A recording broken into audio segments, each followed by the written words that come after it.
Hey guys, I'm back, and we have another mini rig for you guys here, and this is the 1981 personal deployment transport. One of the other Empire Strikes Back mini rigs. I got my C3PO here from the Empire Strikes Back line, which has the removable limbs and probably the cheapest C3PO that you could pick up from the vintage Star Wars line. The original one is very hard to get, and there's a lot of them out there, but condition wise, very hard to find clean. Some of the limbs are very loose, but here you don't really have to worry about that because the limbs are supposed to come off. So that was the whole selling point on him. But anyways, he looks good in this.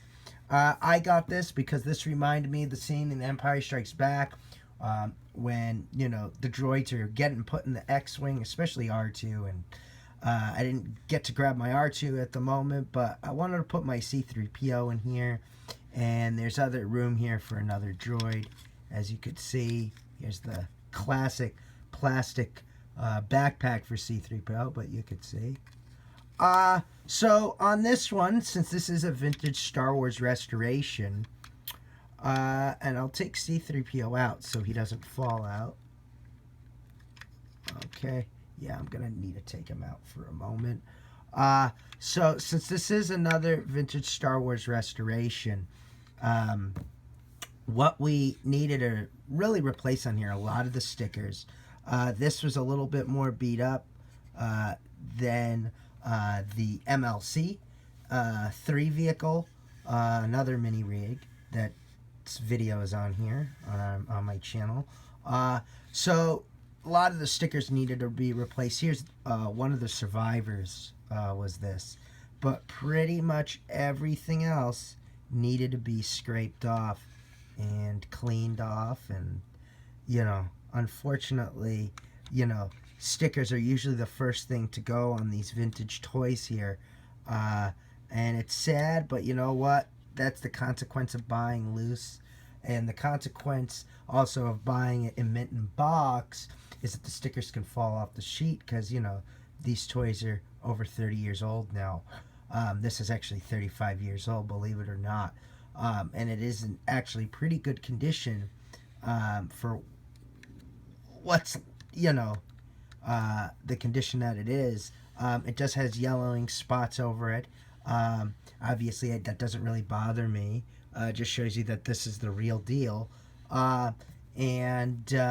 You know, usually, like I said earlier, the first thing to go on this is the stickers. So these look like some sort of rocket boosters, I believe. I don't know. But on the bottom here, I believe it says it here. Maybe it doesn't. I don't know. I can't find it right now. But somewhere on this toy, it's probably on one of the legs. Copyrighted 1981. And this is one of the compartments that can open up. And here's another one that can open up here. Give me a moment. Yep. So that's a cool thing here. A lot good for diorama.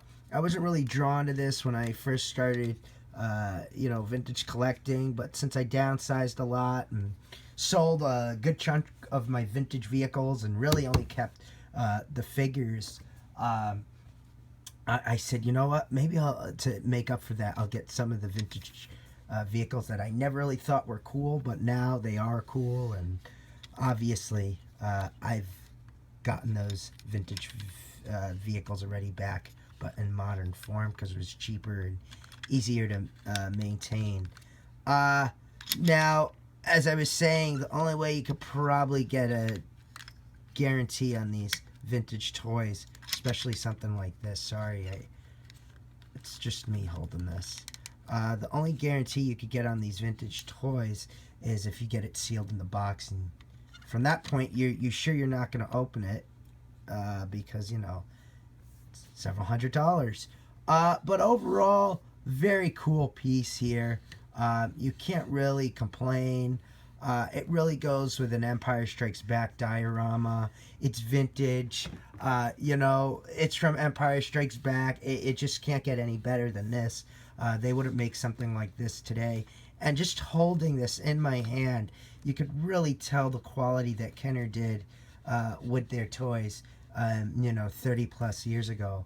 And, you know, even stuff from the 90s as well that I own that you could see on my channel. But Kenner was just the best of the best.